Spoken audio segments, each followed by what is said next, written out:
সমাজে উগ্রবাদের বিস্তার ঠেকাতে আলেমদের উদ্যোগী হওয়ার আহ্বান জানিয়েছেন পবিত্র মসজিদুল হারামের ইমাম ডক্টর শাইখ মোহাম্মদ বিন নাসির আল খুজাইম। রাজধানীর যাত্রাবাড়িতে জমিয়তে আহলে হাদিসের প্রধান কার্যালয়ে এক অনুষ্ঠানে তিনি এ আহ্বান জানান। এ সময় মুসলমানদের সৌহার্দ্যপূর্ণ সম্পর্ক বজায় রাখতে সব শ্রেণী পেশার মানুষের প্রতি আহ্বান জানান মসজিদে নববীর খতিব। রিপোর্ট করছেন ইমদাদুল্লাহ বাবু। বাংলাদেশে আহলে হাদিস সম্প্রদায়ের প্রধান কার্যালয় জমিয়ত ভবন উদ্বোধন অনুষ্ঠানে প্রধান অতিথি হিসেবে আসেন সফররত সৌদি আরবের পবিত্র দুই মসজিদের ইমাম। এ উপলক্ষে আয়োজিত সমাবেশে ওলামাদের উদ্দেশ্যে কথা বলেন মসজিদুল হারাম ও মসজিদে নববীর ইমামরা। তাদের বক্তব্যে উঠে আসে সাম্প্রতিক সময়ে ধর্মের নামে উগ্রবাদ প্রসঙ্গ।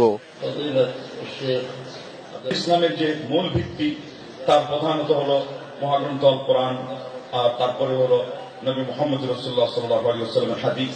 আমাদের সমাজে যাতে বিশৃঙ্খলা সৃষ্টি না হয়, আমাদের সমাজে যে কোনো ধরনের সন্ত্রাসমূলক আচরণ না হতে পারে, সেজন্য সবাই সোচ্চার থাকবেন এবং আল্লাহর পথে বেশি বেশি করে হিকমত সহকারে, প্রজ্ঞা সহকারে, উত্তম পন্থায় উপদেশ দিয়ে দাওয়াতের কাজ করবেন।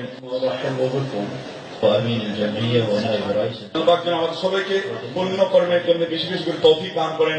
মুসলমান ভাই ভাই হিসাবে প্রত্যেকে আন্তরিক মহব্বত এবং ভালোবাসা এবং স্নেহ মমতা সৌহার্দ্যপূর্ণ অনুভূতিটাকে আল্লাহ বৃদ্ধি করেন, সুদৃঢ় করেন।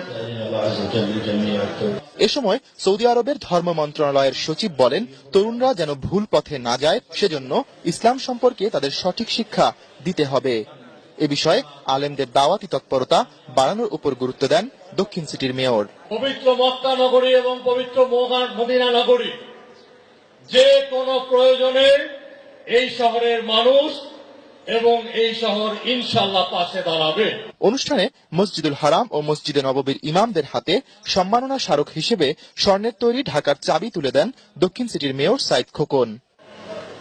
ইমদাদুল্লাহ বাবু, এটিএন বাংলা, ঢাকা।